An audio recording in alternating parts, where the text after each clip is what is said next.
ሰላም ሰላም የጉነርስ ቤተሰቦች እንኳን ወደ ጋዋንረስ ቶፕ ኒውስ የዩቲዩብ ቻናል በደህና መጡ። ዛሬ በአርሰናል ዙሪያ እጅግ አስደሳች እና ትኩስ ሰበር ዜናዎችን ይዘንላችሁ ቀርበናል።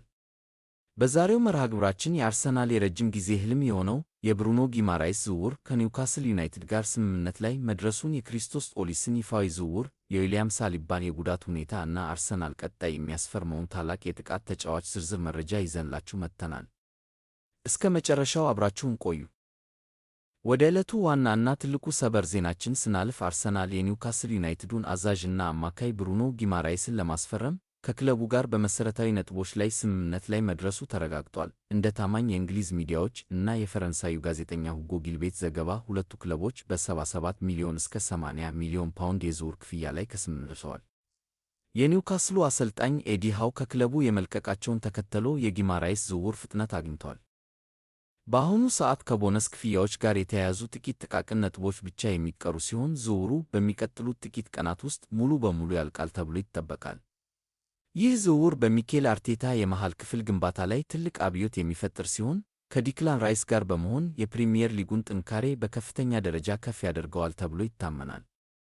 በሌሎች የአርሰናል ዜናዎች አርሰናል ግሪካዊውን የክንፍ መስመር ተጫዋች ክሪስቶስ ኦሊስን ከክለቡ ብሩጅ ማስፈረሙን በይፋ ማወጁ ይታወሳል። ኦሊስ ወደ ቤሲክታሽ ያመራውን ሊያንድሮ ትሮሳርድን ለመተካት የተፈረመ ሲሆን ቀደም ሲል ደግሞ ተከላካዩ ፒየሮ ሂንካፒ እና ግብ ጠባቂው ኢላን መሲሊየር በይፋ ቡድኑን የተቀላቀሉ መሆናቸው ይታወሳል። በተጨማሪም የታማኙ የዝውውር ጋዜጠኛ ፋብሪዚዮ ሮማኖ እንደገለጸው አርሰናል ከኦሊስ ዝውውር በኋላ ቀጣይ ዋና ኢላማው የአስቶን ቪላው ኮከብ ሞርጋን ሮጀርስ ነው። አርሰናል ከተጫዋቹ ጋር በግል ጥቅማጥቅሞች ላይ ከሞላ ጎደል ሙሉ ስምምነት ላይ የደረሰ ሲሆን ከክለቡ አስቶን ቪላ ጋር ይፋዊ ድርድር ለመጀመር እየተዘጋጀ ይገኛል።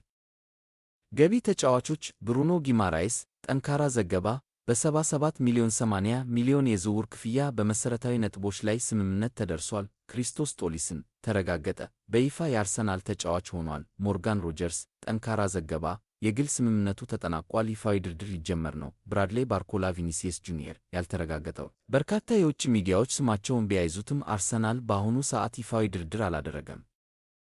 ወደ ቡድኑ የጉዳት መረጃዎች ስንሸጋገር ለሚኬል አርቴታ አሳሳቢ የሆነ ዜና አለ።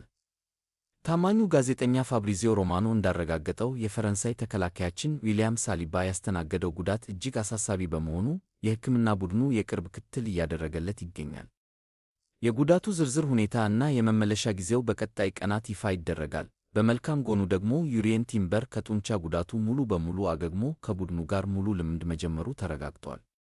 የቲምበር መመለስ ሳሊባ እስከሚበቃ ድረስ የተከላካይ ክፍሉን ያጠናክራል።